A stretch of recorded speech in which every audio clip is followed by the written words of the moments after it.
नासिन breaking news आहे मिठी मावा सां शेयर कयूं पिया। सिविल अस्पताल में 15 महीननि जो ॿारड़ो फौत थी वियो। इंतिज़ामिया एम्बुलेंस ॾियण खां इनकार कयो। वारसनि पारां एहतिजाज कयो वियो आहे। बिल्कुलु नाज़रीन, एम्बुलेंस न मिलण ते मासूम ॿारड़े जो लाश अस्पताल जे अहाते में पट ते पियल रहियो। अहम ख़बर आहे अवां ताईं पहुचूं पिया। मिठी मां सिविल अस्पताल में 15 महीननि जो ॿारड़ो फौत थी वियो, जॾहिं त इंतिज़ामिया पारां एम्बुलेंस ॾियण खां इनकार कयो वियो। वारसनि पारां एहतिजाज कयो वियो आहे। अव्हांखे ॿुधाईंदा हलूं त एम्बुलेंस न मिलण ते मासूम ॿारड़े जो लाश अस्पताल जे अहाते में पट ते पियल रहियो।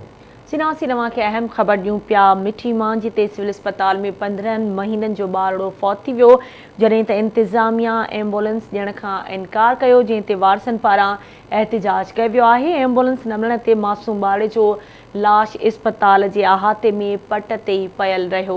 हिकु भेरो ॿीहर नासी नवां खे अहम ख़बर ॾियूं पिया। मिठी जी सिविल अस्पताल में 15 महीननि जो ॿारड़ो फौत थी वियो। इंतिज़ामिया एम्बुलेंस ॾियण खां इनकार कयो आहे, जंहिं ते वारसनि पारां एहतिजाज कयो वियो।